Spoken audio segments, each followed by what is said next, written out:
Hello, नमस्कार सभी को। तो देखो, आज के लेक्चर में हम क्या करेंगे, पहले थोड़ा सा वेक्टर का इंट्रोडक्शन करेंगे कि वेक्टर एडिशन है उसको हम एनएलएम में किस तरीके से यूज में लेंगे। उसके बाद काइनेमेटिक्स में हम क्या कहते हैं कि काइनेमेटिक्स में इफेक्ट्स की बात करते हैं, मतलब एक्सेलरेशन की बात करते हैं। और एनएलएम में हम बात करते हैं कॉज की, मतलब फोर्स की। तो कॉज और इफेक्ट मतलब एक्सेलरेशन और फोर्स दोनों को रिलेट करके जो क्वेश्चंस बनते हैं उन क्वेश्चंस के बारे में हम बात करने वाले हैं। तो देखो, सबसे पहले स्टार्ट करते हैं थोड़ा सा वेक्टर के इंट्रोडक्शन से। तो देखो, वेक्टर के इंट्रोडक्शन में आपको देखो कुछ पॉइंट्स ध्यान रखने हैं कि अगर मान लो कोई भी दो वेक्टर है, हमारे लिए यहां फोर्स रहेगा, ठीक है, लेकिन मैं क्या कह रहा हूं, अगर कोई भी दो वेक्टर है, एक वेक्टर का मैंने ए है और दूसरा वेक्टर का मैंने बी है। अगर दो वेक्टर एक दूसरे से कुछ एंगल पे है तो मैंने कहा यहां इन दोनों के बीच में जो एंगल है वो एंगल हमने कहा कितना है, थीटा। दो वेक्टर ए और बी, दोनों का मैग्नीट्यूड, एक का ए है दूसरे का बी है, दोनों के बीच में एंगल कितना है, थीटा है। तो इन दोनों वेक्टर के वेक्टर एडिशन से जो नया वेक्टर बनेगा, इन दोनों के वेक्टर एडिशन से जो नया वेक्टर बनेगा उसको हमने कहा रिजल्टेंट वेक्टर। और उस रिजल्टेंट वेक्टर को हमने रिप्रेजेंट किससे किया है, आर से। तो इस आर की जो लेंथ है, इसकी जो वैल्यू है, वो वैल्यू आपको याद रखनी है, वो होती है R is equal to under root of A square plus B square plus 2ab cos theta.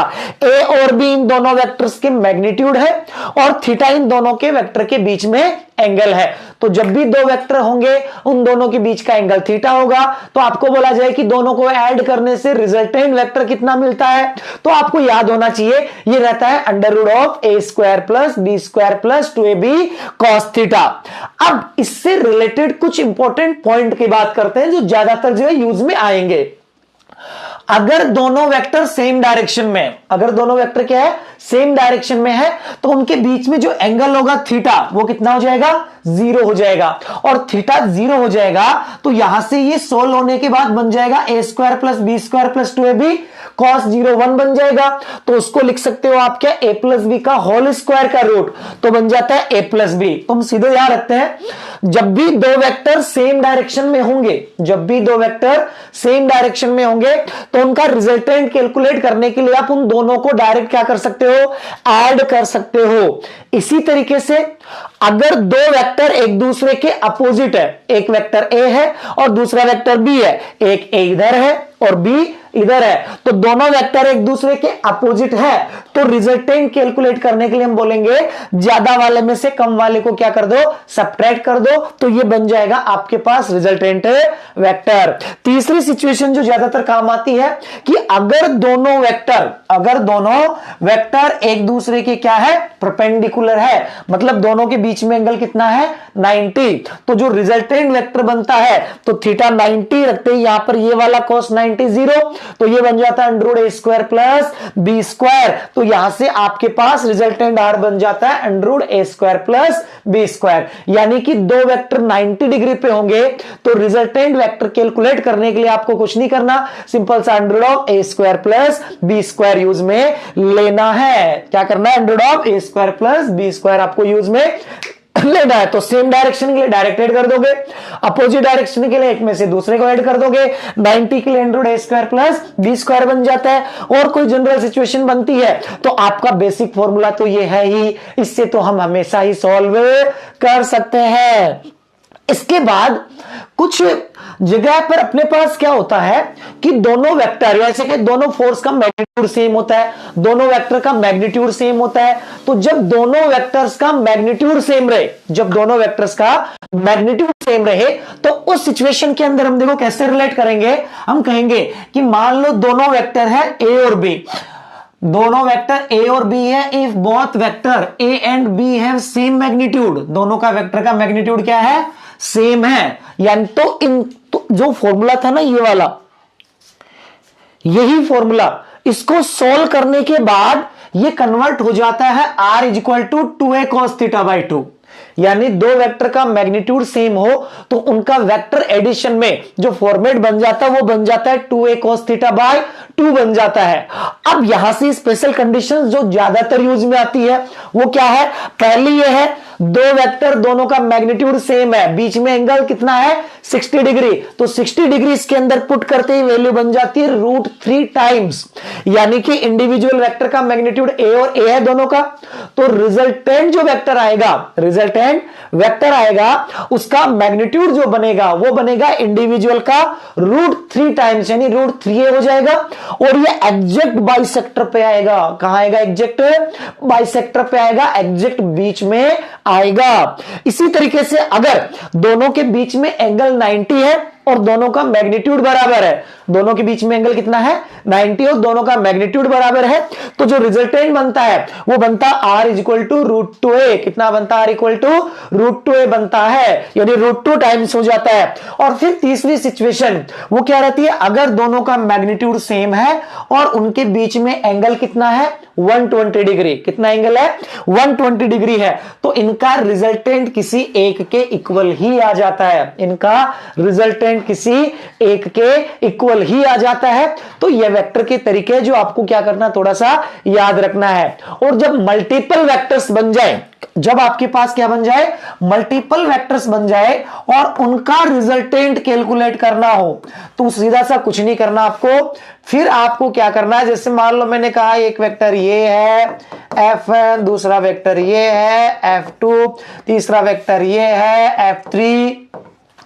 तो आपको क्या करना है, दो परपेंडिकुलर डायरेक्शंस बना के उनके अलोंग कंपोनेंट ले लेना है, उनके अलोंग क्या करना है कंपोनेंट ले लेना है। अब उसके अलोंग आपको अक्ष के अलोंग नेट मिल जाएगा, वाई के अलोंग नेट मिल जाएगा, और अक्ष और वाई के अलोंग नेट मिल गया तो बताओ अक्ष और वाई दोनों एक दूसरे के क्या है परपेंडिकुलर है, और दोनों एक दूसरे के परपेंडिकुलर है, तो आप बोलोगे नेट जो बन जाएगा वो √a² प्लस b² बन जाएगा, यानी दोनों का रिजल्टेंट आप जरूरत के हिसाब से कैलकुलेट कर लोगे। और ये सारी चीजें आप धीरे धीरे आदत में आ जाएगी हम जब इसके कुछ क्वेश्चन सॉल्व करेंगे।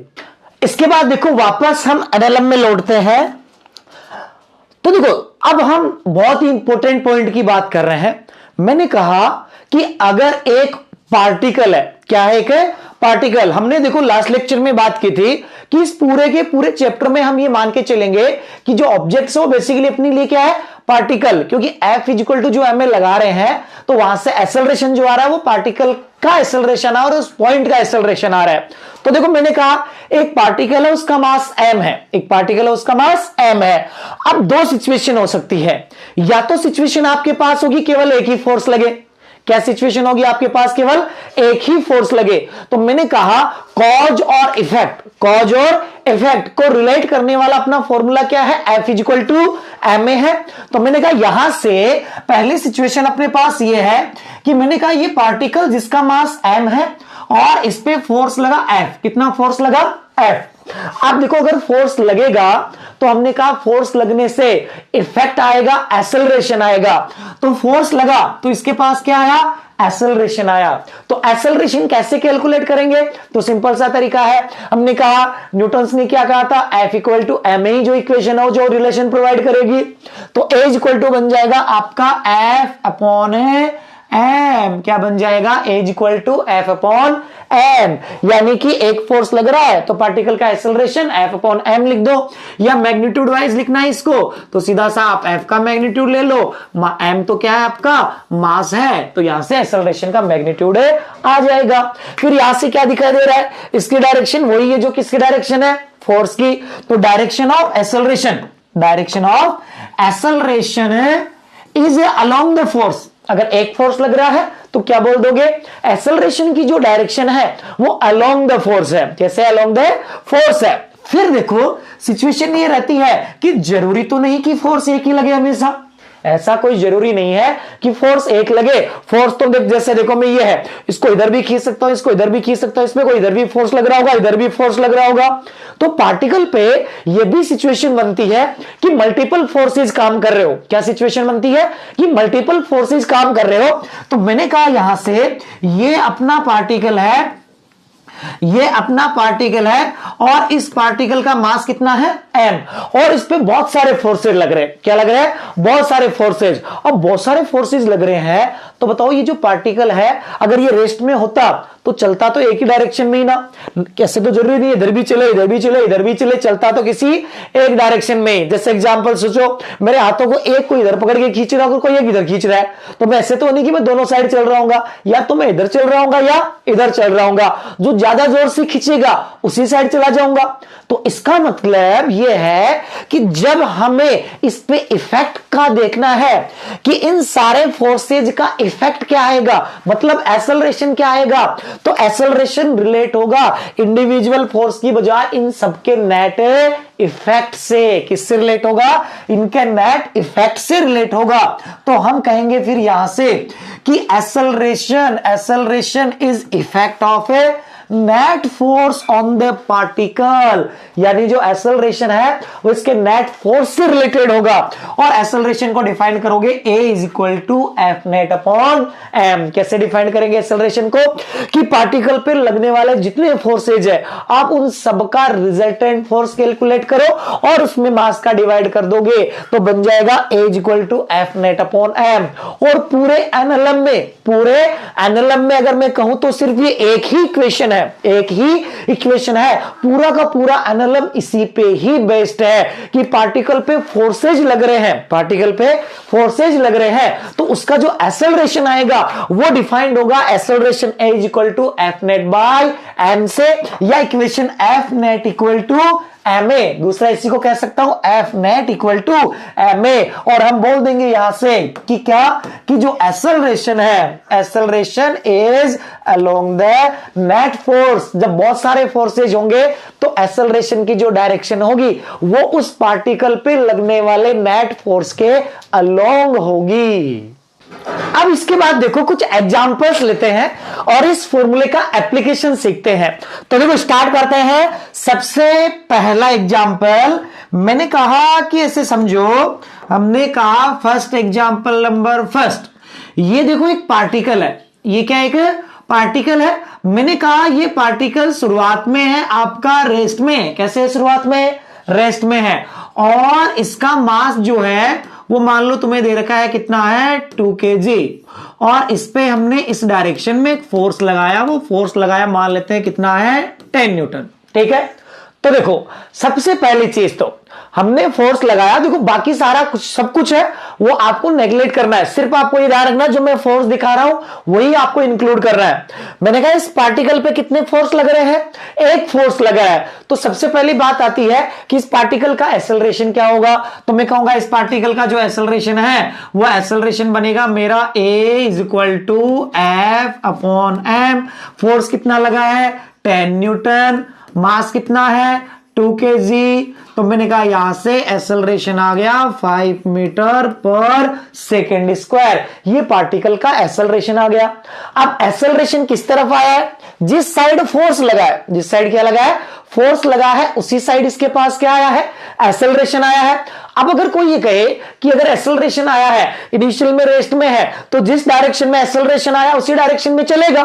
तो अगर मैं कहूं कि किसी टाइम टी पर मुझे वेलोसिटी लिखनी है, किसी टाइम टी पर मुझे वेलोसिटी लिखनी है, कितना चलने के बाद, या ऐसे कहें कितने टाइम में कितना चल जाएगा, अगर उसको रिलेट करना है, यानी अब मैं एक्सेलरेशन कैलकुलेट कर लिया है मैंने, तो अब मैं काइनेमेटिक्स में जा सकता हूं।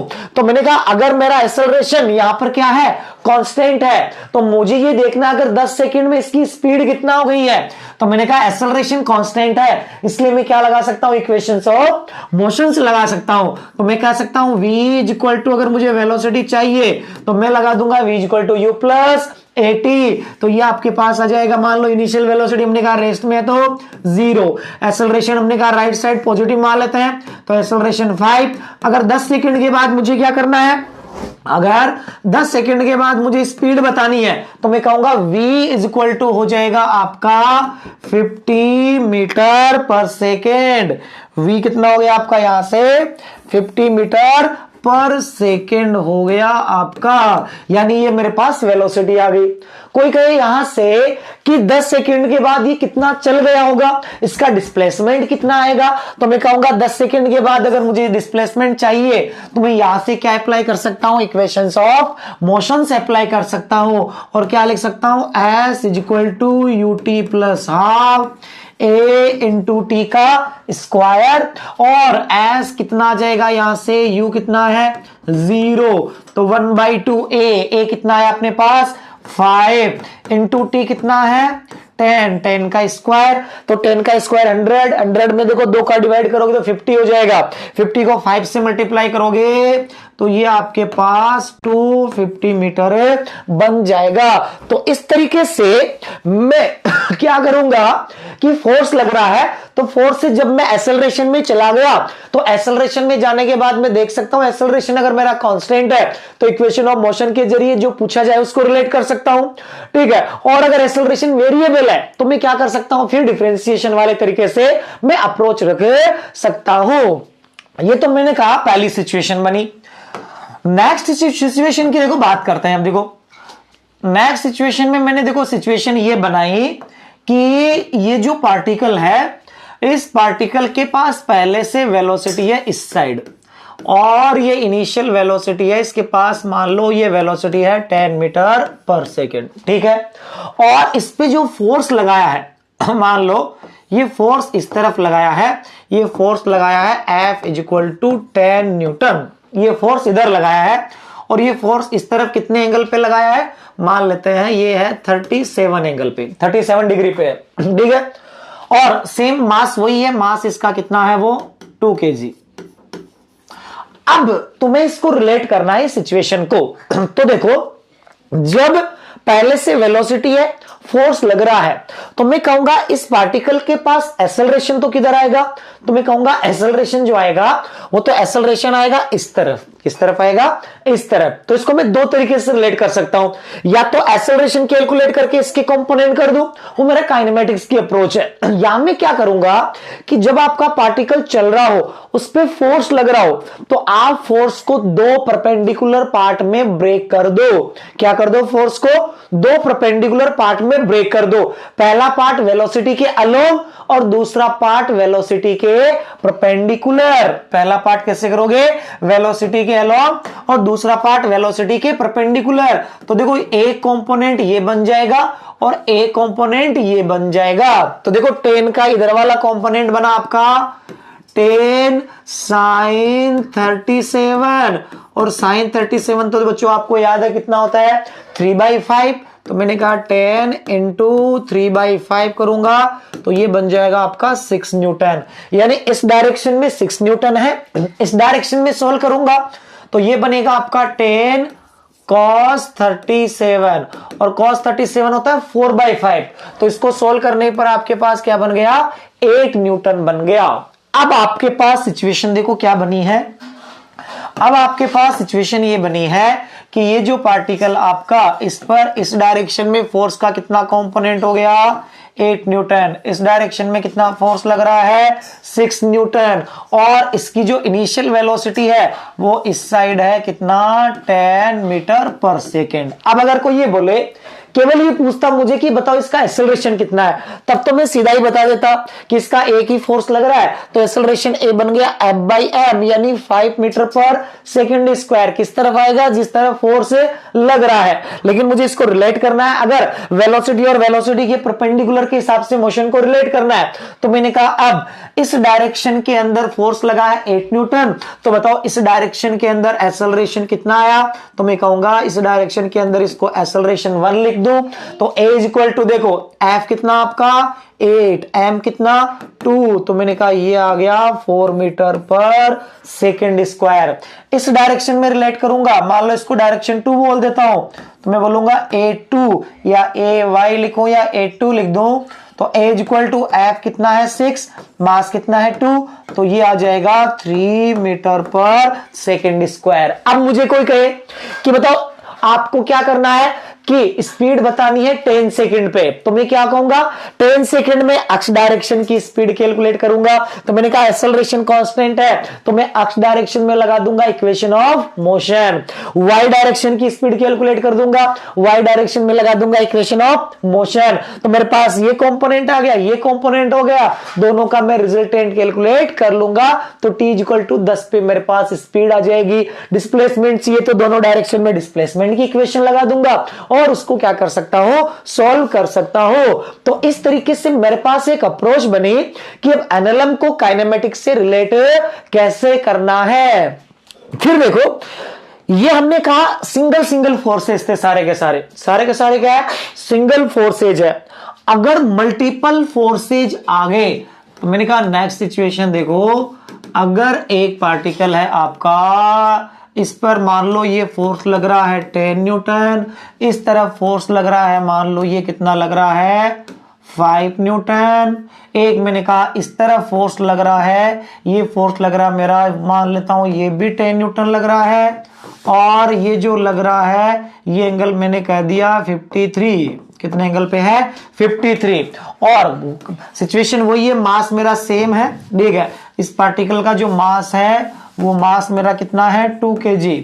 अब कोई ये कहे कि बताओ इस पे जो फोर्स लग रहा है उसकी वजह से एक्सेलरेशन आएगा, वो किधर आएगा, किस तरफ है आएगा। तो मैं कहूंगा जब भी आपको क्या करना है कि मल्टीपल फोर्सेज आ जाए तो आप क्या करो, एक्स एक्स और वाई एक्स बना दो, एक्स एक्स और वाई एक्स बना दो, और उसके अलोंग नेट फोर्स कर लो, कैलकुलेट कर लो। तो देखो यहां पे ये दो तो कैसे है, एक्स और वाई के अलोंग, ये मैंने कहा ये वाली डायरेक्शन में एक्स मान लेता हूं और ये वाली डायरेक्शन को क्या मान लेता हूं, वाई मान लेता हूं इस सिचुएशन में, और नेट फोर्स कैलकुलेट कर लेता हूं। तो मेरे वाला जो 10 है इसका कंपोनेंट ले लेता हूं, तो देखो 10 का कंपोनेंट इधर बनेगा तो 10 cos 53, cos 53 होता है आपका कितना 3/5, कितना होता है 3/5, तो 3/5 से ये बन जाएगा आपका 6 न्यूटन, और उधर करूंगा तो sin 53 होता है 4/5, तो ये बन जाएगा आपका 8 न्यूटन। अब देखो, अब मेरे पास देखो क्या सिचुएशन बनी है, मैंने कहा अब मेरे ये कोई काम का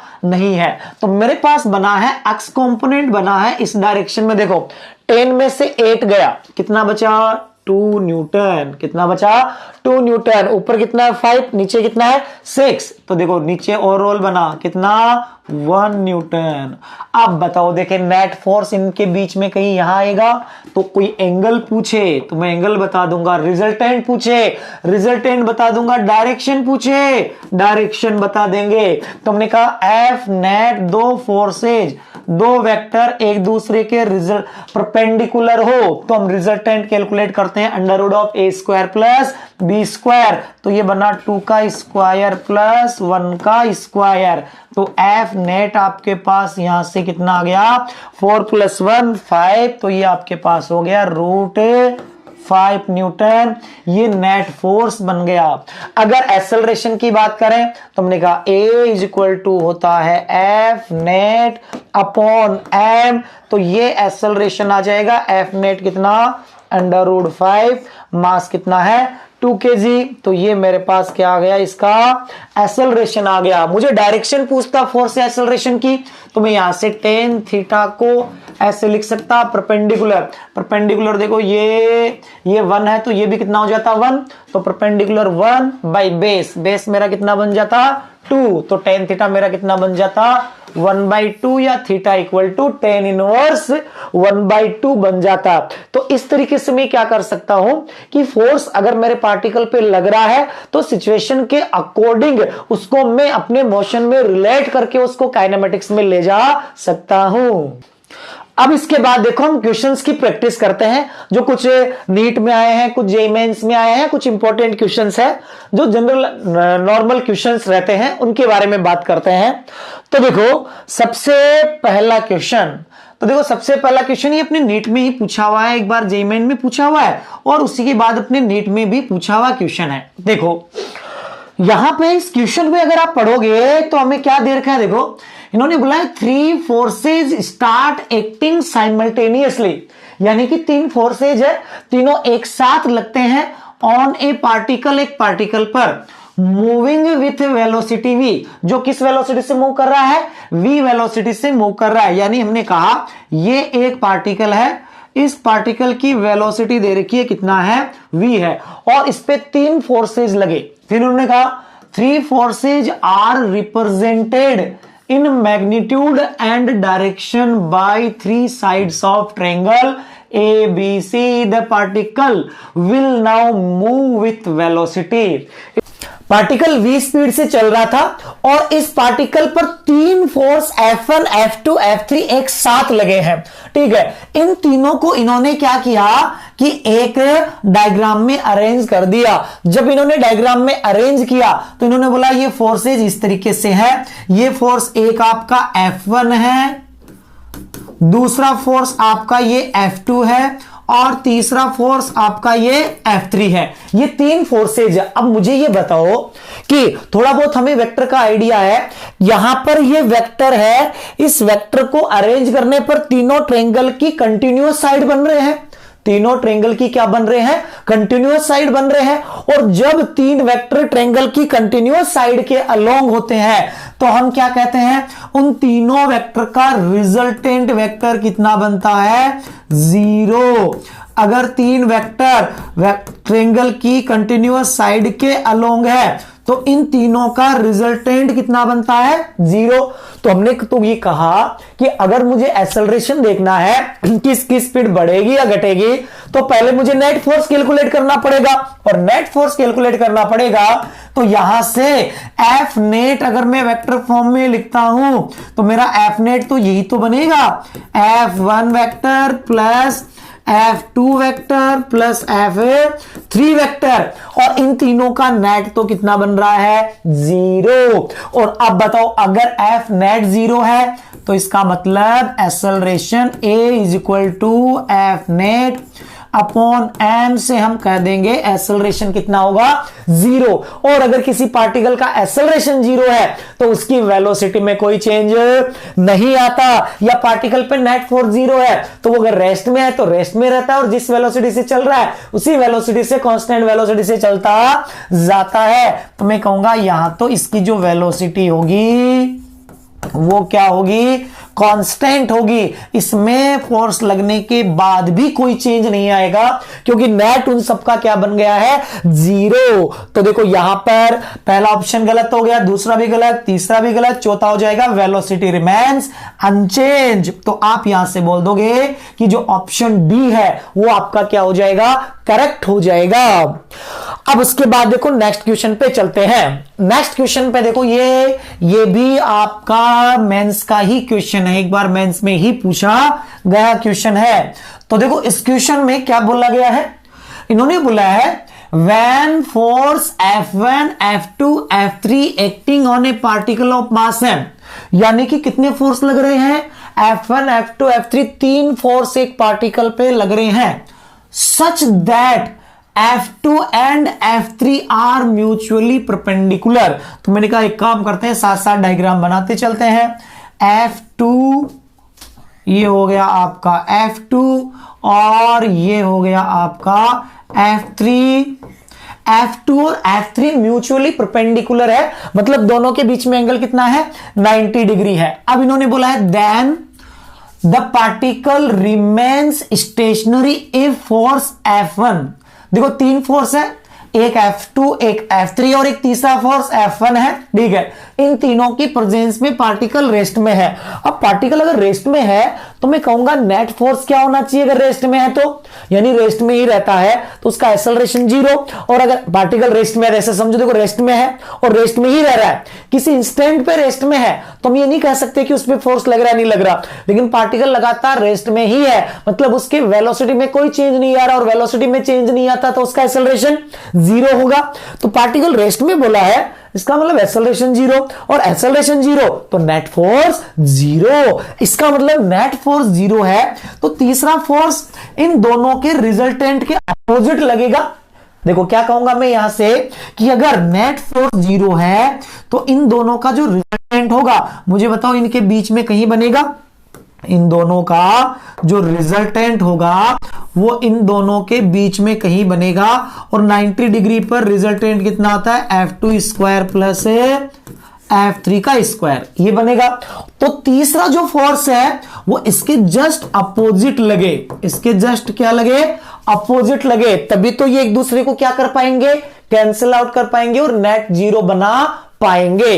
ठीक है, ये इन्होंने सिचुएशन दे रखी है। अब देखो इन्होंने क्या कहा उसके बाद में, इसके बाद में इन्होंने बोला है क्या कि if the force F1 is removed, F1 is removed. ये बच्चों F1 ये अपना क्या है F1, ठीक है। तो इन्होंने कहा है कि जो फोर्स F1 है इसको रिमूव कर दिया, नाउ इट इज रिमूव्ड। हमने कहा ठीक है रिमूव कर दिया, तो इन्होंने बोला इसके बाद then acceleration of particle is. हमने कहा अगर एक्सेलरेशन है वो यहां पर कैलकुलेट करना है, इसको रिमूव करने के बाद, तो रिमूव करने के बाद तो हम ये कहेंगे दो फोर्स बचेंगे, एक तो बचा F2 और एक बचा F3। इन दोनों का नेट क्या बचा, ये बचा। तो अगर मुझे कहे कि इसका एक्सेलरेशन बताओ, तो मैं कहूंगा मेरे पास तो एक्सेलरेशन लिखने का तरीका होता था A is equal to F net upon m. तो मैं तो कहूंगा कि हाँ मेरे पास नेट इन दोनों का क्या बचा है, नेट इन दोनों का बचा है F2 का स्क्वायर प्लस F3 का स्क्वायर अपॉन एम, ये कहूंगा। ऑप्शन ढूंढा, मैंने ऑप्शन ढूंढा, मुझे तो ऑप्शन में ये मिला ही नहीं। अरे ऑप्शन में ये मुझे तो मिला ही नहीं, इसका मतलब क्या गड़बड़ हो गई है। फिर मुझे दिखाई दिया कि देखो ये वाला जो फोर्स है ये, और ये वाला जो फोर्स है, बताओ दोनों मैग्नीट्यूड में बराबर है या नहीं है? है, क्योंकि इन दोनों का रिजल्टेंट जब ये रेस्ट में था तो इन दोनों के रिजल्टेंट के बराबर ही तो ये तीसरा लगा होगा, तभी तो रेस्ट में आया होगा, नेट जीरो आया होगा, नेट फोर्स। तो मैंने कहा क्या मैं ऐसे भी सोच सकता हूं कि ये वाला फोर्स और ये मैग्नीट्यूड में बराबर है, तो इसका आंसर तो फिर ऐसे भी लिखा जा सकता है। दूसरा एक तरीका और बन जाता है कि आप इसको रिप्लेस कर दो किससे, F1 से, तो ये बन जाएगा F1 अपॉन एम। फिर मैंने देखा ये तो आंसर है। इसका मतलब अगले ने क्वेश्चन में क्या किया, थोड़ा सा घुमा दिया क्वेश्चन को कंफ्यूज करने के लिए कि आपका आंसर आ गया पर ऑप्शन नहीं मिला। बट हमने कहा कि हम तो इसको सॉल्व कर सकते हैं, कैसे कि ये और ये तो मैग्नीट्यूड में बराबर ही है, तो इसको रिप्लेस कर सकते हैं F1 से। तो चाहे ये ऑप्शन मिले चाहे ये ऑप्शन मिले, अपने लिए दोनों ही क्या हो जाएंगे, आंसर हो जाएंगे। नेक्स्ट क्वेश्चन की बात करें हम, देखो तो देखो इस क्वेश्चन में क्या बोला है, इसमें बोला गया है कि when a force F acts on a body of mass। तुमने क्या कहा था, देखो इस चैप्टर में हर चीज अपने लिए पार्टिकल है, तो मैंने कहा ये एक पार्टिकल है, ठीक है, और इसका मास कितना दे रखा है m। फिर उन्होंने बोला है कि इस पर कितना फोर्स लगाया है, F फोर्स लगाया है। चलो F फोर्स लगा देते हैं। अब देखो क्या बोला है, the acceleration produced in the body is a. तो आप बताओ एक फोर्स F लगाओगे, एक्सेलरेशन कितना आएगा, तो आप बोलोगे A is equal to F upon M, ये एक्सेलरेशन आएगा। इसको इक्वेशन नंबर फर्स्ट नाम देता हूं। फिर उन्होंने बोला if 3 equal forces F1 equal to F2 equal to F3 equal to F are act on same body as shown in figure, the acceleration produced is। यानी कि अगर ये सारे फोर्सेज एक साथ लगा दिए जाए, यानी सबकी वैल्यू सेम है, ये भी F दे रखा है और ये भी F दे रखा है और ये भी क्या दे रखा है, F दे रखा है, तीनों की वैल्यू क्या दे रखी है, सेम। तो इन्होंने बोला एक्सेलरेशन कितना आएगा। हमने कहा एक्सेलरेशन निकालना तो हमें आता है कैसे, हम कहते हैं A is equal to F net upon m. हमने यहां ए नाम दे दिया तो इसको ए नॉट नाम दे देते हैं, ठीक है। चलो देखो ये बताओ दो फोर्स बराबर बराबर, इनका रिजल्टेंट कहां मिलेगा, इनके एग्जैक्ट बीच में इक्वल होते हैं, 90 डिग्री पे होते हैं, तो कितना टाइम्स आ जाता है, √2 टाइम्स। अब देखो ये एग्जैक्ट बीच में है तो इस फोर्स के अपोजिट है, क्योंकि देखो यहां पर ये आपका 135 दे रखा है, मतलब यहां से ये वाला एंगल कितना हो गया, 45। तो हमने कहा दो फोर्सेज एक दूसरे के अपोजिट हो गए, तो अब मुझे अगर नेट फोर्स देखना है तो मैं कहूंगा यहां से acceleration A is equal to F net upon m. Is equal to F net क्या बना, इसमें से इसको माइनस कर देता हूं, तो √2f minus F, √2f minus F upon M, ये बनेगा। चलो देखो f कॉमन ले लेता हूं, तो ये f बाई एम बन जाएगा और ये बच जाएगा √2 माइनस 1। अब मुझे बताओ f बाई एम को हम क्या लिख सकते हैं, स्मॉल a, तो मैंने कहा स्मॉल a लिख सकते हैं। तो मैंने कहा इसका जो एक्सेलरेशन a नॉट हमने लिखा है इस ए नॉट को ऐसे भी लिखा जा सकता है कि √2-1 इंटू ए, ये बन गया इस पार्टिकल का एक्सेलरेशन। तो √2-1 इंटू ए मतलब कौन सा ऑप्शन करेक्ट हो गया आपका? फर्स्ट ऑप्शन करेक्ट हो गया। इसके बाद नेक्स्ट क्वेश्चन पे चले। तो देखो नेक्स्ट क्वेश्चन है, नेक्स्ट क्वेश्चन आपको दे रखा है, नीट का ही क्वेश्चन है। क्या बोला देखो, a football player is moving southward. एक फुटबॉल प्लेयर है जो किधर मूव कर रहा है? साउथ की ओर मूव कर रहा है। And suddenly turns, suddenly turn करता है ईस्टवर्ड। चलो देखो north south east west diagram बना देते हैं। पहले ये हमारा नॉर्थ हो गया, ये हमारा साउथ हो गया, ये अपने पास नॉर्थ साउथ ईस्ट और वेस्ट ये बन जाएगा। तो हमने कहा ये पहले चल रहा था इज मूविंग साउथवर्ड, यानी साउथ की ओर जा रहा है। तो इनिशियल में इसकी वेलोसिटी कहें या मोमेंटम कहें, ये किधर है? साउथ की ओर।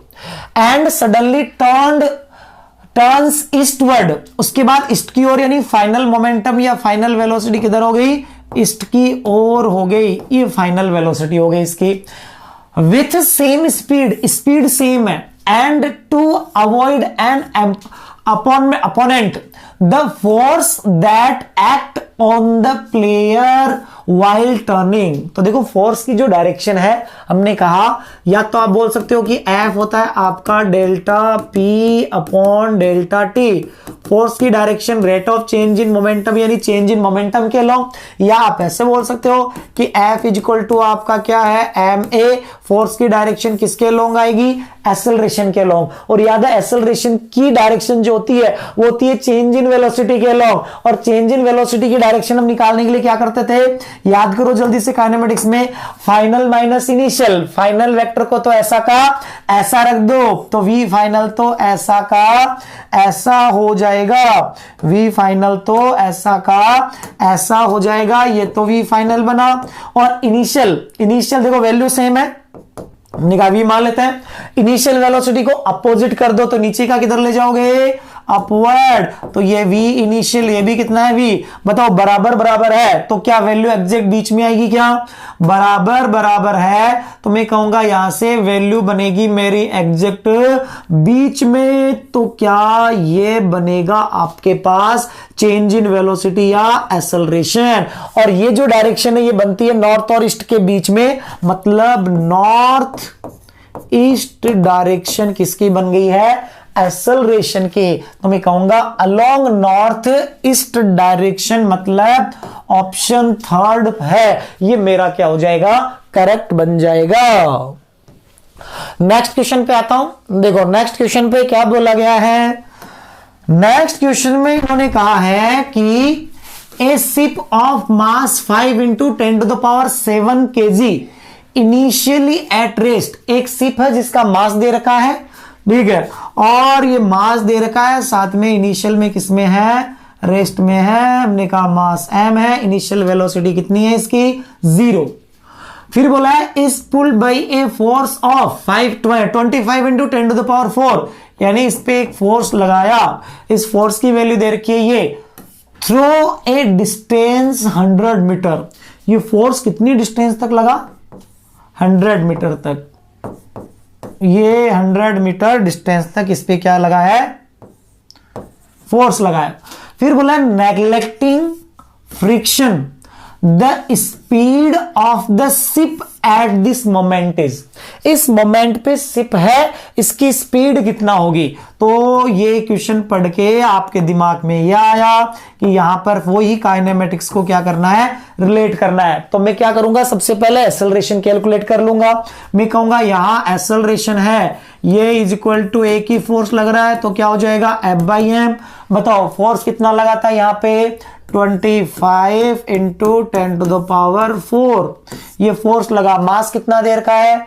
5 इंटू 10⁻7 ये मास दे रखा है। कैंसिल आउट करेंगे यहां से तो ये 5 इसको ऊपर ले जाओगे तो 10⁻, ये 4 - 7 - 3 हो जाएगा। तो 5 into 10⁻³ metre per second square ये एक्सेलरेशन बना। ठीक है। अब एक्सेलरेशन आ गया तो 100 मीटर चलने के बाद इसकी क्या पूछी, स्पीड। तो मैंने कहा एक्सेलरेशन कांस्टेंट, क्या लगा देंगे, इक्वेशन ऑफ मोशन। तो मैंने कहा इक्वेशन ऑफ मोशन यहां से अप्लाई कर देते हैं, तो यहां से v square is equal to u square plus twice of as। तो हमने कहा इनिशियल वेलोसिटी तो 0 प्लस 2, एक्सेलरेशन कितना आया है 5 into 10 to the power -3, S कितना आपका 100। तो हमने कहा यहां से v स्क्वायर की जो वैल्यू है, v स्क्वायर की वैल्यू आपके पास देखो कितना बनी है, ये 5 इंटू 10 मतलब ये 10 और ये कितना 100,000 हो गया। 1000 को इससे मल्टीप्लाई करोगे तो ये तो कितना आ जाएगा 1 आ जाएगा। तो रूट लेने पर ये v कितना बन जाएगा 1 मीटर पर सेकेंड। यानी कि 100 मीटर चलने के बाद इस शिप की जो स्पीड बनेगी वो कितना बनेगी 1 मीटर पर सेकेंड बनेगी। उसके बाद नेक्स्ट क्वेश्चन की बात करते हैं। देखो नेक्स्ट क्वेश्चन में क्या बोला गया है, नेक्स्ट क्वेश्चन में आपको दे रखा है कि if bullet of mass 5 gram, bullet है जिसका मास कितना है 5 ग्राम है, is moving with velocity 100 metre per second, penetrates the wooden block up to 6 centimetre. यानी कि बुलेट है वो पेनेट्रेट करती है वुडन ब्लॉक को, 6 सेंटीमीटर पेनेट्रेट कर पाती है, मतलब उसके बाद रेस्ट में आ जाती है। Then average force imposed by the bullet on the block, यानी कि बुलेट ने ब्लॉक पे कितना फोर्स लगाया या ब्लॉक ने बुलेट पे कितना लगाया, बात एक ही है। तो हम क्या कर लेते हैं, बुलेट पे फोर्स कैलकुलेट कर लेते हैं। तो हमने कहा यहां से हम कहेंगे कि ये जो बुलेट है ये इनिशियल में चल रही थी कितने से 100 मीटर पर सेकेंड से, फिर उसके बाद ब्लॉक के अंदर एंटर होती है और कितना चलती है, केवल s is equal to 6 centimetre, मतलब यहां से 6/100 हो गया मीटर ये चलती है। और उसके बाद में किस में आ जाती है, ये रेस्ट में आ जाती है। किस में आ जाती है, रेस्ट में आ जाती है। अब रेस्ट में आ गई है तो उन्होंने बोला एवरेज फोर्स, हमने कहा F इज इक्वल टू हमें लगा देंगे, एवरेज एक्सेलरेशन कैलकुलेट कर लेते हैं। तो हमने कहा यहां से बताओ इनिशियल वेलोसिटी यहां पे 100 मीटर पर सेकेंड, फाइनल कितना हो गई 0। तो हमने कहा था ये जो क्वेश्चन है ये उस एनसीईआरटी के क्वेश्चन का पार्ट है, एनसीईआरटी में जो क्वेश्चन था उसी के जैसा है। तो जब भी ऐसी सिचुएशन में आपको क्या करना है, एवरेज फोर्स बताना है, तो आप क्या करो एवरेज एक्सेलरेशन कैलकुलेट कर लो इक्वेशन ऑफ मोशन लगा के। तरीका वही अपनाना है, कि एवरेज एक्सेलरेशन कैलकुलेट कर लो इक्वेशन ऑफ मोशन से, एक्सेलरेशन जो आएगा उसको हम एवरेज एक्सेलरेशन कह देते हैं। तो मैंने कहा यहां से देखो कि इक्वेशन लगाऊंगा मैं v square is equal to u square plus 2as। तो मैंने कहा यहां से फाइनल वेलोसिटी तो 0 है, इनिशियल कितना थी 100, तो 100 का square plus twice of as कितना बन गया तुम्हारे पास 6/100। तो ये तुम्हारे पास यहां से रिटार्डेशन आया a is equal to acceleration तो बना माइनस में, रिटार्डेशन बोल देंगे, रिटार्डेशन बन जाएगा कितना, ये 100 का स्क्वायर और ये 6 और मल्टीप्लाई होगा, अपॉन में कितना आ जाएगा 12 आ जाएगा। तो हमने कहा ये बना 10 टू द पावर देखो 2 का स्क्वायर 4 और 2 कितना हो गया 6, तो 10 टू द पावर 6 अपॉन में क्या लिखेंगे यहां से 12, अपॉन में कितना बनेगा ये 12 मीटर पर सेकेंड, ये रिटार्डेशन आ गया। अब मैं बोलूंगा यहां पर ये बुलेट पे रिटार्डेशन है, यानी बुलेट पे फोर्स लग रहा है उसके चलने के अपोजिट, और ब्लॉक पे जो फोर्स लगेगा वो उसके अपोजिट लगेगा। ठीक है, तो मैं कहूंगा अगर मुझे ब्लॉक पे फोर्स चाहिए तो बुलेट के फोर्स का मैग्नीट्यूड कैलकुलेट कर लेता हूं। बुलेट पे लगने वाले फोर्स का जो मैग्नीट्यूड बना है, एवरेज फोर्स बना है, वो बन जाएगा F इक्वल टू ma। अब देखो मास कितना है 5 ग्राम मतलब 5 into 10 to the power minus का 3 इंटू एक्सेलरेशन कितना बना है 10 to the power 6 divided by 12। अब देखो यहां से ये आपके पास कितना बना 10 टू द पावर प्लस का 3 मतलब 1000। तो हमने कहा यहां से 5000 डिवाइडेड बाय क्या करोगे 12 कर दोगे, कितना कर दोगे 12। अगर मैं 10 से डिवाइड करता तो ये कितना बनता मेरा 500, 12 से डिवाइड करूंगा तो 500 से थोड़ा कम बनेगा, 500 से थोड़ा कम बनेगा, तो मेरा अवेलेबल ऑप्शन जो 500 से थोड़ा कम है वो कितना है 14 न्यूटन। तो जब कैलकुलेशन थोड़ी लेंथी हो जाए आप ऑप्शन से भी क्या कर सकते हो, उसको रिलेट कर सकते हो। अब इसके बाद देखो नेक्स्ट क्वेश्चन पे चले। तो देखो नेक्स्ट क्वेश्चन में क्या दिया है, तो देखो नेक्स्ट क्वेश्चन है, इसमें बोला गया है कि ए पार्टिकल ऑफ मास 0.3 kg, यानी ये पार्टिकल बना दिया हमने, इसका मास दे रखा है 0.3 kg, subjected to a force F equal to -3kx। एक फोर्स लगा है इसके ऊपर और उस फोर्स की वैल्यू दे रखी है F is equal to -kx, where k, तो k की देखो वैल्यू पुट कर देते हैं इसमें, k की वैल्यू पुट कर दोगे तो ये बन जाएगा -15x, ये बन गया force with k is equal to 15 newton per metre. फिर बोला what will be its initial acceleration, इसका इनिशियल एक्सेलरेशन क्या होगा, if it is released from a point 20 centimetre from the origin, यानी 20 सेंटीमीटर, यानी अक्स की वैल्यू दे रखी है इन्होंने कि अगर आप अक्स की है 20 सेंटीमीटर रखते हो, यानी अक्स इज इक्वल टू 20 सेंटीमीटर है, सेंटीमीटर मीटर में बदल देंगे 20/100 मतलब 1/5 मीटर है। इस 1/5 मीटर के ऊपर इसको रिलीज करने के बाद इसका एक्सेलरेशन कितना आएगा, तो मैं तो कहूंगा यहां से जो फोर्स बनेगा वो फोर्स बन जाएगा -15 इंटू एक्स की जगह 1/5, तो ये बना मेरे पास कितना -3 न्यूटन फोर्स बन गया। माइनस तो देखो ये बता रहा है कि इसकी वेलोसिटी या अक्स इसका जिधर भी होगा वेलोसिटी जो फोर्स है उसके जस्ट क्या होगा, अपोजिट होगा। ऑप्शन में माइनस इसने यूज में नहीं लिया है, तो हम सिर्फ मैग्नीट्यूड की बात कर रहे हैं। तो हमने कहा एक्सेलरेशन का जो मैग्नीट्यूड है ये बन जाएगा इस इंस्टेंट पे a is equal to F/m, F की वैल्यू अपने पास मैग्नीट्यूड वाइज कितना बन गई है 3, मास इसका मास देर का 0.3, तो 0.3 पुट कर देंगे, तो यहां से पॉइंट हटाओगे आपका 10 आ गया, तो मैंने कहा एक्सेलरेशन कितना बन गया है 10 मीटर पर सेकेंड स्क्वायर। तो अपना ऑप्शन सी करेक्ट हो गया, इसका एक्सेलरेशन कितना बना 10 मीटर पर सेकेंड स्क्वायर। इसके बाद देखो नेक्स्ट क्वेश्चन की अगर हम बात करें तो देखो नेक्स्ट क्वेश्चन में क्या बोला गया है, नेक्स्ट क्वेश्चन में बोला है a body of mass 8 kg, एक बॉडी का मास 8 kg है, is moved by a force F equal to 3x newton, यानी कि फोर्स जो लग रहा है वो फोर्स इन्होंने दे रखा है कि ये ऑब्जेक्ट हो गया जिसका मास कितना है 8 kg और इस पे लगने वाला जो फोर्स है ये आपके पास हो गया है 3x। अब इन्होंने बोला where x is the distance covered, initially position is x equal to 0 metre and final position is x equal to 10 metre.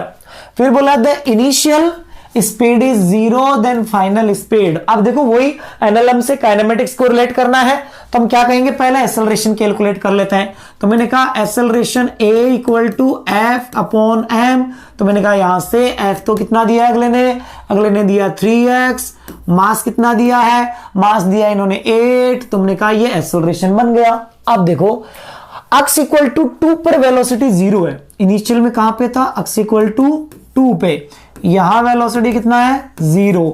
अब बाद में पहुंच कितना आ गया x इक्वल टू 10 मीटर पे, और यहां पे क्या पूछी है इसने वेलोसिटी पूछी है, देन फाइनल स्पीड पूछी है।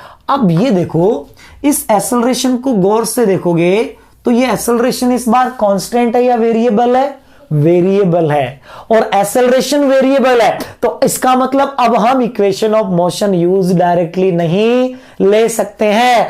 अब हमें क्या करना पड़ेगा, डिफरेंशिएशन इंटीग्रेशन में जाना पड़ेगा। तो हम कहते हैं कि ए को रिलेट करना है v के साथ, तो a इक्वल टू अपन लिखते हैं v इंटू dv/dx, ये लिखा जाता है। हमने कहा a की जो वैल्यू है वो कितना है, a की जो वैल्यू है आपके पास वो है 3x/8, निकाह 3x/8 is equal to v into dv/dx। dx। अब अपने को v कैलकुलेट करना है तो x वाला पार्ट एक साइड और v वाला पार्ट एक साइड रख लेते हैं। तो हमने कहा v into D V is equal to ये बना आपके पास 3x/8 इंटू dx। अब इसको क्या कर दो आप, इंटीग्रेट कर दो। इंटीग्रेट करेंगे, इन्होंने बोला x इक्वल टू एक तो 0.2 है, वहां पर वेलोसिटी 0 है। फिर उन्होंने बोला x इक्वल टू कितना है आपका 10 है। कितना है ये 10, वहां आपको ये वेलोसिटी कैलकुलेट करनी है। चलो देखो इंटीग्रेशन किया, क्या मिला आपके पास ये v²/2 और 0 से लेके v तक इज इक्वल टू ये क्या बना इधर से 3x²/2 और अपॉन में कितना है 8। लिमिट रखोगे यहां से कितना 2 से लेके 10 तक। चलो देखो इसको सोल्व करेंगे तो उधर तो देखो v²/2 बना है, ठीक है। उधर क्या बना है v²/2, इधर आपका कितना बना है यहां से 3/2। तो देखो ये 2 से 2 तो हम क्या कर देते हैं यहां से कैंसिल आउट कर देते हैं। तो उस तरफ आपका बना v² इज इक्वल टू 3/8 को उधर ले जाते हैं, ठीक है, बाहर निकाल लेते हैं 3/8 को और पहले रख देते हैं देखो अपर लिमिट। अपर लिमिट रखेंगे तो 10 का स्क्वायर, 10 का स्क्वायर कितना हो जाएगा 100 माइनस फिर रखेंगे 2 तो 2 का स्क्वायर कितना हो जाएगा ये 4 हो जाएगा। 2 का स्क्वायर कितना हो जाएगा 4 हो जाएगा। अब हमने कहा यहां पे देखो v² is equal to 3/8 into ये आपका हो गया 96। तो यहां से सोल्व करने पर ये 1 2 ये कितना बना 36। v² 36 है तो v कितना बन गया आपका यहां से 6 मीटर पर सेकेंड बन गया। तो 6 मीटर पर सेकेंड मतलब आपका ऑप्शन फर्स्ट है वो आपका इसका आंसर बन जाएगा। इसके बाद देखो नेक्स्ट क्वेश्चन पे आए। नेक्स्ट क्वेश्चन में देखो क्या बोला है, ये नेक्स्ट क्वेश्चन है, इसके अंदर बोला गया है आपको कि ए टेनिस बॉल इज ड्रॉप्ड। एक टेनिस बॉल को ड्रॉप करते हैं। तो हमने कहा चलो ठीक है टेनिस बॉल को ड्रॉप कर रहे हैं, ये ग्राउंड हुआ, ये हमने टेनिस बॉल को यहां से ड्रॉप किया। इनिशियल वेलोसिटी कितना 0 on the floor from a height 10 metre, यानी कि फ्लोर पे हाइट कितनी है ये 10 metre. It rebounds to a height of 6 metre, यानी कि इसने बोला 10 से छोड़ा लेकिन रिबाउंड तो ये कहां तक हुआ है वापस रिबाउंड हुआ है ये 6 मीटर तक रिबाउंड हुआ है। अब इन्होंने बोला है the ball was in contact with the floor, ball was in contact with the floor for 0.02 second, यानी यहां पे कॉन्टैक्ट टाइम इन्होंने दिया है delta T is equal to 0.02 second. अब बोला इन्होंने what was its average acceleration during the contact. Average acceleration क्या था, तो मैंने कहा एवरेज एक्सेलरेशन चाहिए तो एवरेज एक्सेलरेशन तो चलो इसको काइनेमेटिक से रिलेट किया जा सकता है। एवरेज एक्सेलरेशन क्या होता है change in velocity upon time. क्या होता है change in velocity upon time. तो मैंने कहा यहां से तो इसको मैं कहूं यहां पे मैं इसको रिलेट करूं तो मैं कहूंगा या तो सीधा मैं इसको रिलेट कर लेता हूं average acceleration is equal to V final minus V initial upon time, ये लगा दूंगा।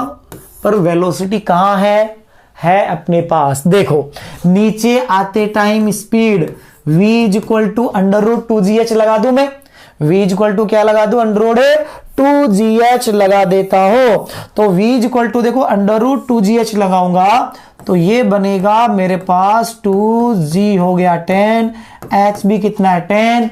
तो देखो यहां से 10√2 कितना बना 10√2, ये मेरे पास इनिशियल में स्पीड आ गई v1 टकराने से पहले। अब बताओ हाइट तुम्हारे पास है कितने से ये ऊपर गया होगा, यहां से रिबाउंड कितने से हुआ होगा ये बता सकते हैं अपन v2 कैसे कि u से फेंके तो कितना ऊपर जाता है u²/2g। तो मैंने कहा v2 का स्क्वायर अपॉन 2g, ये कितना है 6, तो मैंने कहा यहां से v2 is equal to under root of 2g into H. तो मैंने कहा यहां से ये तुम्हारे पास बना 120 बना, तो v2 बन गया आपके पास 120 या इसको थोड़ा सा सिंप्लीफाई कर लें, इसको थोड़ा सा सिंप्लीफाई करें तो हम कहेंगे यहां से देखो यहां पे एक तो 2 आ जाएगा, यहां से 5 वाला 5 को क्या लिख सकते हैं 2 इंटू 5 लिख सकते हैं। तो मैंने कहा यहां से अपने पास ये बना है, या एक काम करते हैं रूट 120 लिख देते हैं। कितना लिख देते हैं रूट 120 लिख देते हैं। ये अपने पास क्या आ गई है फाइनल वेलोसिटी आ गई है। अब ये फाइनल वेलोसिटी आ गई है, ठीक है, तो मैं से बोल देता हूं 11 होता है ना, 11 का स्क्वायर कितना होता है अपना ऑलमोस्ट 121 होता है। कितना होता है 121 होता है। तो मैं इसको ऑलमोस्ट कितना मान लेता हूं 121 एज्यूम कर लेता हूं इसको। तो देखो एक्सेलरेशन लिखूंगा average acceleration change, final velocity ऊपर जा रहा है, ऊपर वाली डायरेक्शन को मैं पॉजिटिव ले लेता हूं और नीचे वाली डायरेक्शन को मैं नेगेटिव मान लेता हूं। तो देखो यहां से क्या होगा कि फाइनल वेलोसिटी इसको 11 रख देता हूं प्लस में माइनस इनिशियल वेलोसिटी, ये आपका देखो रूट टू 1.4 मतलब 14 और डाउनवर्ड है तो इसको क्या रख देता हूं मैं नेगेटिव। तो कितना रख दिया मैंने इसको 14 अपॉन टाइम, तो कांटेक्ट टाइम कितना 0.02, कांटेक्ट टाइम कितना 0.02। तो देखो ये कितना बना अपने पास 25 डिवाइडेड बाय, इसका पॉइंट हटाओगे तो ये आ जाएगा आपके पास यहां पर 20 डिवाइडेड बाय 2, माइनस तो बता रहा है कि डायरेक्शन कौन सी है, इस बॉल पे जो फोर्स लगा है, ठीक है, ये माइनस सोल्व करोगे ये अपना प्लस हो जाएगा यहां से। तो प्लस तो ये बता रहा है अपना डायरेक्शन ऊपर की ओर है इसके एक्सेलरेशन की, एवरेज एक्सेलरेशन की। तो मैंने कहा यहां से ए बना, इसको डिवाइड करने पर 1250 मीटर पर सेकेंड स्क्वायर। तो इस तरीके से ये क्या बन गया आपके पास, इसका एवरेज एक्सेलरेशन बन गया। क्या बन गया, एवरेज एक्सेलरेशन बना। नेक्स्ट क्वेश्चन की बात करें तो देखो नेक्स्ट क्वेश्चन है, नेक्स्ट क्वेश्चन में इन्होंने ग्राफ बना रखा है वेलोसिटी और टाइम का। क्या बोला है इसके अंदर, देखो इस क्वेश्चन में बोला गया है for a body of mass 25 KG, एक बॉडी का मास है वो 25 केजी है। तुमने कहा ये मेरा पार्टिकल है, इसका मास कितना 25 केजी है। कितना इसका पार्टिकल का मास है 25 केजी है। तो मैंने कहा ये 25 केजी मास हो गया। The velocity time graph is shown in figure, the force acting on the particle is. अब मुझे बताओ वेलोसिटी और टाइम ग्राफ है तो मुझे तो फोर्स लिखना है, तो फोर्स मेरा होता है F equal to M A. क्या होता है F equal to M A. और एक्सेलरेशन मुझे किससे मिल जाएगा, वीटी ग्राफ की स्लोप से। एक्सेलरेशन मुझे किससे मिल जाएगा, वीटी ग्राफ की स्लोप से। तो मैं तो यहां से सीधा सा ऐसे भी बोल सकता हूं कि यहां पे F equal to M A लगाता हूं जिसमें मेरा A है, इस ग्राफ की स्लोप है, स्लोप लिखूंगा tan थीटा लिखूंगा। तो देखो ये वाली लेंथ कितना दे रखी है इन्होंने 4, यहां से ये तक लेंथ कितना दे रखी है 2। तो बताओ यहां से tan थीटा इस ट्रायंगल से कितना दिखाई दे रहा है, perpendicular by base is equal to कितना हो जाएगा 2 हो जाएगा। तो अब मैं कहूंगा यहां से मेरे पास F इज इक्वल टू बना मास 25, एक्सेलरेशन कितना 2 आ गया। तो ये जो फोर्स है वो कितना हो गया 50 न्यूटन हो गया। कितना हो गया 50 न्यूटन हो गया है। तो अपना ऑप्शन कौन सा करेक्ट हो गया, ये सेकंड ऑप्शन करेक्ट हो गया। इसके बाद देखो नेक्स्ट क्वेश्चन की बात करते हैं। नेक्स्ट क्वेश्चन में देखो क्या बोला है, इन्होंने बोला है 82 केजी, इन्होंने कहा है कि 82 KG toy car start from rest. एक टॉय कार है जिसका मास 2 केजी है, रेस से स्टार्ट होती है, मतलब यहां पर इनिशियल में रेस से स्टार्ट हो रही है। इनिशियल में इसकी वेलोसिटी कितना है 0 है। कितनी है 0। Can move along X axis, graph shows force Fx acting on car, the velocity of the car at t equal to 10 second. t equal to 10 देखें तो यहां दिख रहा है ग्राफ पे, यहां वेलोसिटी पूछी है इन्होंने, ठीक है। तो हमने कहा ग्राफ है F40, तो हमारे दिमाग में आया कि FT ग्राफ से तो हमें क्या मिलता है, तो हमने पढ़ा था कि FT ग्राफ से मिलता है इंटीग्रेशन ऑफ डेल्टा P। क्या होता था अपना integration of F dt T1 से लेके P2 तक, यानी कि FT ग्राफ के एरिया से मिलता है हमें चेंज इन मोमेंटम। क्या मिलता है? Change in momentum. तो हमने कहा यहां से यहां तक एरिया कैलकुलेट किया जाए। चलो देखो एरिया कैलकुलेट करेंगे तो ऊपर वाला एरिया ये तो बन गया हाफ बेस, बेस कितना देखो 0 से लेके 8 और हाइट कितना 4, इसको सोल्व करोगे तो 2 और ये आपका 8 इंटू 2 कितना हो गया 16, यानी ऊपर वाला एरिया तो हो गया 16। नीचे वाला एरिया में देखो यहीं तक ही जाना है, यहीं तक ही जाना है। तो एक तो ये छोटा सा ट्रायंगल बना, तो मैं लिखूंगा हाफ बेस, बेस 8 से 9 कितना हो गया 1 इंटू हाइट कितना हो गई 2, तो 2 से 2 कैंसिल आउट हो गया, कितना बन गया 1 बन गया। दूसरा बीच में ये रेक्टेंगल बना, क्योंकि एरिया अपने को इतना ही लिखना है, एरिया अपने को ये इतना ही लिखना है। तो हमने कहा ये ट्रायंगल है, ट्रायंगल की देखो 9 से 10, एक साइड 1 हो गई, दूसरी साइड ये 2 हो गई, तो ये कितना हो गया 3 हो गया, कितना हो गया 3। अब देखो हमने कहा डेल्टा पी को लिखेंगे m इंटू V final minus V initial is equal to area. Integration में एरिया लिखते हैं अलजेब्रिकल सम, ऊपर वाला एरिया प्लस के साथ, नीचे वाला एरिया माइनस के साथ। तो बताओ ऊपर वाला एरिया कितना बना है 16, नीचे वाला माइनस लिखेंगे तो आपके पास टोटल ये 2 और 1 टोटल कितना हो गया 3। यहां से ये सॉल्व करने पर ये बनाता अपने पास कितना, ये अपने पास कितना बना है 2 और 2 और 1 टोटल कितना हो गया ये 3 हो गया। तो हमने कहा यहां से इसको कितना लिख देते हैं 3 लिख देते हैं। अब देखो मास की वैल्यू पुट करो, मास कितना है 2 kg, V final V minus initial किस में था रेस्ट में 16 माइनस 3 कितना हो गया आपके पास 13। क्या चाहिए आपको यहां से v चाहिए, तुमने कहा v आपके पास बना 13 डिवाइडेड बाई 2, तो ये कितना हो जाएगा 6.5 मीटर पर सेकेंड। ये आपके पास क्या आ गई है इसकी स्पीड आ गई है, यानी कौन सा ऑप्शन करेक्ट हो गया, ऑप्शन थर्ड करेक्ट हो गया है। तो इस तरीके से हमने आज के लेक्चर में कि F इक्वल टू एम में से हम क्वेश्चंस को कैसे रिलेट करेंगे, फोर्स से एक्सेलरेशन में कैसे जाएंगे और फिर फोर्स को काइनेमेटिक्स से कैसे रिलेट करेंगे, उस तरीके के क्वेश्चंस की हमने आज बात की है। तो उम्मीद है बच्चों सबको समझ में आया होगा।